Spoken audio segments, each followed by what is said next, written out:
এত স্নিগ্ধ নদী কাহার কোথায়, এমন ধূম্র পাহাড় কোথায়, এমন হরিত ক্ষেত্র আকাশ তলে মেশে, এমন ধানের উপর ঢেউ খেলে যায় বাতাস কাহার দেশে। এমন দেশটি কোথাও খুঁজে পাবে না কো তুমি, সকল দেশের রানী সেজে আমার জন্মভূমি।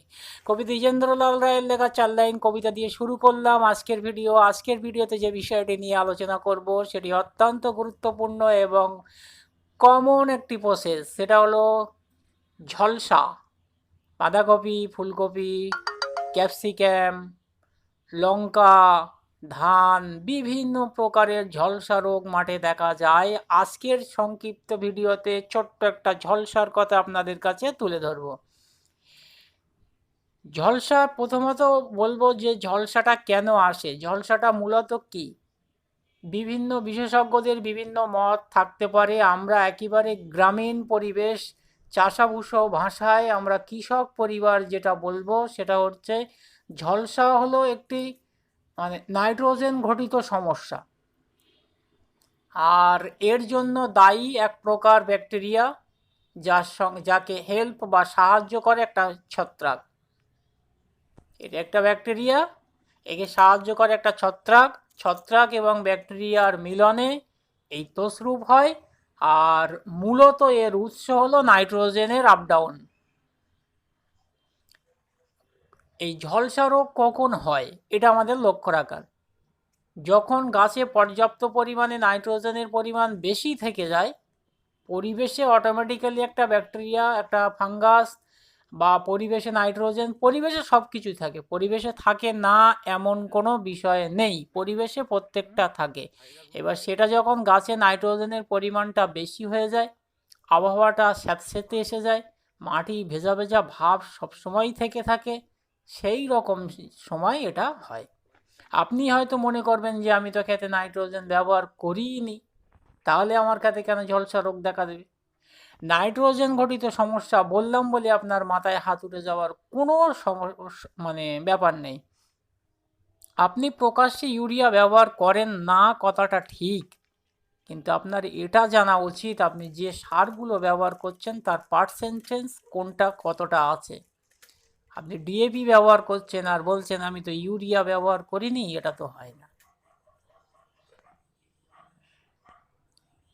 পর্যাপ্ত পরিমাণ নাইট্রোজেন ইউরিয়া দিয়ে তৈরি করা হয়েছে ডিএপি বা অন্যান্য, আপনি দেখবেন যে এনপিকে, এই সমস্ত সারের 3টে করে অনুপাত থাকে, প্রত্যেকটার এনপিকের প্রত্যেকটার 3টে করে অনুপাত থাকে। সেই 3টে অনুপাতের ভিতরে আপনি যার সঙ্গে যার মেশাচ্ছেন দেখা যাচ্ছে সেখানে গিয়ে নাইট্রোজেনটা হাই হয়ে গেল, ব্যাস, সমস্যা হতেই পারে, না হওয়ার কোনো ব্যাপার নেই। এবার আপনি যেটা ব্যবহার করেছেন সেটা আপনার গাছ তেজালো ছিল, শক্তিশালী ছিল, আপনার গাছটা ঝট করে ধরে নিয়েছে, ঝলসা উঠে গেছে পাতায়। আবহাওয়া ভেজা ভেজা থাকলে এই সমস্যাটা হয়, মাটি স্যাঁতসেঁতে থাকে সবসময়ের জন্য, যার জন্য এই সমস্যাটা হয়। আর একটা বিষয় বললে হয়তো অনেক চাষি এতে আপত্তি জানাতে পারে, যেটা হচ্ছে ক্ষেতের ভিতরে, ফসলের ভিতরে আপনার যদি পরিবেশের হাওয়া পাস হওয়ার জায়গা না থাকে, দেখা যাচ্ছে সেখানে সূর্যালোক আদেও পৌঁছাতে পারছে না, সেখানে পর্যাপ্ত হাওয়া পৌঁছাচ্ছে না, একেবারে একটা দমবন্ধ হওয়া পরিবেশ ফসলে, যেমন ফুলকপির ভিতরে থাকে, অধিকাংশ ফুলকপি ক্ষেতের এই দেখা যায়, একটু পাতলা করে একটু গাছ থাকলে যেখানে হাওয়াটা পাস হয় সেরকম জায়গায়। ক্যাপসিকাম গাছ এত টাইট গাছ হয়েছে যেখানে ভিতরটা সূর্যালোক ফাল্গুন মাসের আগে, মানে ক্যাপসিকাম ভাঙার আগে তো মাটি সূর্যালোক পৌঁছবে বলে তো মনে হয় না। তো এই ক্ষেত্রেগুলো ঝলসা রোগ দেখা দিতে পারে। আর একটা জিনিস বলছি, সেটা হলো ছত্রাকজনিত কারণ, এটা মোস্ট ইম্পর্টেন্ট কারণ। আর এই কারণগুলো সম্মিলিতভাবেই পাতায় যে ঝলসা, আমরা যে ফুটেজটা বারবার আপনাদের দেখানোর চেষ্টা করছি সেটা লঙ্কা গাছ, ক্যাপসিকাম, ফুলকপি, এই ধরনের সমস্ত কিছুর উপরে নির্ভর করে থাকে। এবারে ছোট্ট করে বলি, এই ঝলসা আপনি কিভাবে প্রতিরোধ করবেন। ঝলসা উঠেছে বলে তো আপনি মাঠ ছেড়ে দিয়ে পালাতে পারবেন না, যেহেতু আপনি চাষি মানুষ, আপনাকে প্রতিরোধ করতে হবে। আমরা দুটো কম্পোজিশন আপনাদের কাছে তুলে ধরতে পারি, যার প্রথমতম হলো কাস্টোডিয়া। এই কাস্টোডিয়া ব্যবহার করে আপনি এই ধরনের ছত্রাক ঘটিত, ব্যাকটেরিয়া ঘটিত রোগ থেকে অনেকটা নিরাপদে থাকতে পারেন, এটা আমাদের ধারণা। মানে আমরা পারছি তাই আমরা বলছি, যেহেতু আমরা পেরেছি তাই সুতরাং আপনিও পারতে পারেন, এতে না পারার কোনো ব্যাপার নেই। দ্বিতীয় হলো কবজ অথবা জটায়ু সঙ্গে প্লান্টোমাইসিন।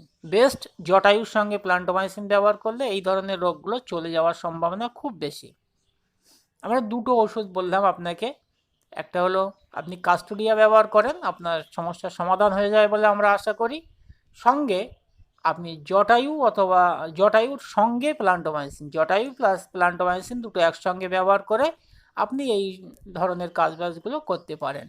এবার প্রয়োগ মাত্রা আমরা বরাবর বলে থাকি রোগের উপর নির্ভর করে প্রত্যেকটা জিনিসের প্রয়োগ আপনি কিভাবে ব্যবহার করছেন সেটাই হচ্ছে আপনার মাত্রা। একদম সিম্পল, দুটো একটা গাছ যদি আপনার দেখা যায়, দুটো একটা পাতা দেখা যায়, তাহলে আপনি প্রতি লিটার পানিতে 1 গ্রাম মানে 1 ml করে আপনি কাস্টোডিয়া ব্যবহার করবেন। আর যদি আপনি দেখেন যে ওই কাস্টোডিয়া যদি 1 গ্রাম বা 1 ml ব্যবহার করে থাকেন, তাহলে জটায়ু 1 গ্রাম আর প্লান্টোমাইসিন 1 গ্রাম দুটো একসঙ্গে মিশিয়ে ব্যবহার করবেন। আর যদি আপনার দেখা যায় মাত্রাটা বেশি বেড়ে গেছে, আপনি 2 গ্রাম পর্যন্ত ব্যবহার করতে পারেন, কোনো সমস্যা নেই। জটায়ু মানে প্লান্টোমাইসিন ব্যবহার করলে সেখানেও 2 গ্রাম জটায়ু আর তার সঙ্গে 1 গ্রাম প্লান্টোমাইসিন দুটো একসঙ্গে মিশিয়ে স্প্রে করুন। আশা করছি আপনার এই ঝলসা সমস্যা সমাধান হয়ে যাবে। আর এরপরেও যদি আপনার নতুন কিছু জানার ইচ্ছা থাকে, আগ্রহ থেকে থাকে, প্রশ্ন মনে উদয় হয়ে থাকে, তাহলে অবশ্যই আপনাদের জন্য কমেন্ট সেকশন ওপেন করা আছে, আপনারা কমেন্ট সেকশানে এসে কমেন্ট করে জানাবেন।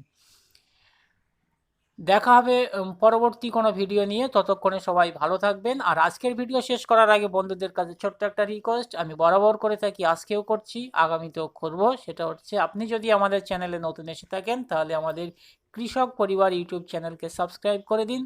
আর এই ভিডিও যদি আপনার ভালো লেগে থাকে, উপকৃত হয়ে থাকেন, তাহলে বন্ধুদের মাঝে শেয়ার করুন যারা এই সমস্যায় ভুগছে, তারাও যাতে এই সমস্যা থেকে মুক্তি পেতে পারে, তাদের জন্য ভিডিওটা শেয়ার করে দিন। আর শেষ, আপনি যদি ভিডিওটা ফেসবুক থেকে দেখে থাকেন তাহলে ওখানেও আমাদের একটা পেজ আছে, যেটা নার্সারি কৃষক পরিবার ফেসবুক পেজটাকে ফলো করে দিন। আপাতত এই পর্যন্ত ছাড়লাম। ভালো থাকবেন, সুস্থ থাকবেন, সুস্থতা কামনা করি। বিদায় নিচ্ছি কৃষক পরিবার, ধন্যবাদ।